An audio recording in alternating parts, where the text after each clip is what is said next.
Karena kejahatan Yerobeam Raja Israel, Nabi Ahia menubuatkan bahwa Tuhan akan menghukum keluarga Yerobeam dan membangkitkan seorang raja yang baru.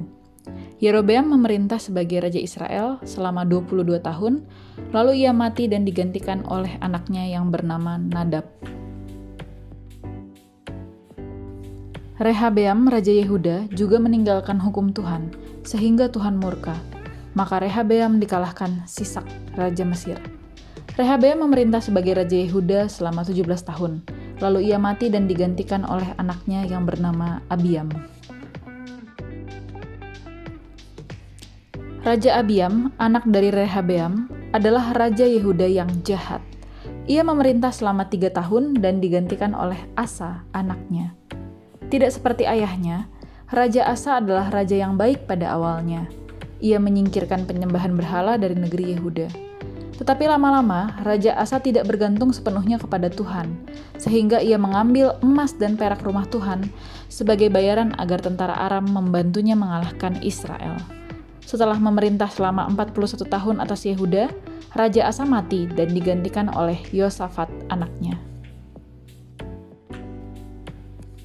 Setelah Raja Yerobeam, semua raja yang memerintah di Israel Utara adalah raja-raja yang jahat juga, sehingga Tuhan marah. Karena itu di Israel Utara terus terjadi pemberontakan yang menyebabkan pergantian raja. Yang pertama adalah Raja Baesa yang merebut kekuasaan dengan membunuh Raja Nadab, anak Raja Yerobeam. Ia melakukan apa yang jahat di mata Tuhan. Ia digantikan oleh Raja Ela, anaknya. Tetapi Raja Ela dibunuh oleh Zimri, panglimanya sendiri. Setelah Zimri menjadi raja, ia dikepung oleh para pendukung Omri lalu bunuh diri, sehingga Omri menjadi raja. Raja Omri juga adalah raja yang jahat dan digantikan oleh Ahab, anaknya. Raja Ahab memerintah 22 tahun lamanya atas Israel. Ia menikah dengan Izebel, orang Sidon, lalu beribadah kepada Baal, sehingga Tuhan sangat marah. Nabi Elia diutus untuk menyampaikan bahwa Tuhan akan mendatangkan kekeringan karena kejahatan Ahab. Sesudah itu, Elia bersembunyi di tepi sungai Kerit dan dipelihara oleh Tuhan.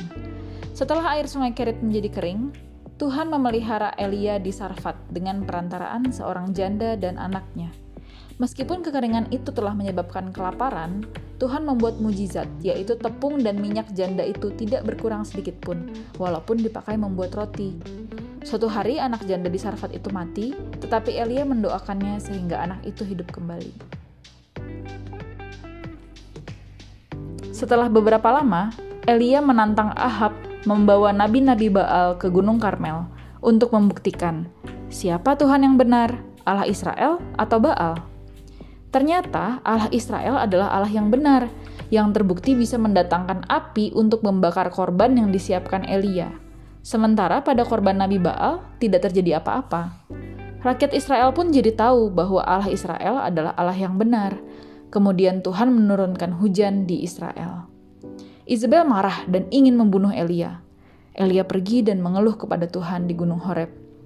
Tuhan menyuruh Elia mengurapi Hazael menjadi raja Aram, Yehu menjadi raja Israel, dan Elisa menjadi nabi menggantikan Elia. Tuhan berjanji, keluarga Ahab yang jahat pasti akan mendapat pembalasan. Elia pun pergi lalu bertemu dengan Elisa. Sejak saat itu, Elisa menjadi pengikut Elia. Israel berperang dengan Aram yang dipimpin Raja Ben-Hadad, dan Tuhan membuat Israel menang dari Aram. Tetapi setelah itu, Ahab malah bersahabat dengan Ben-Hadad Raja Aram itu. Tuhan marah dan Nabi Tuhan menyampaikan bahwa Ahab dan rakyatnya akan dihukum mati karena tidak menumpas Ben-Hadad.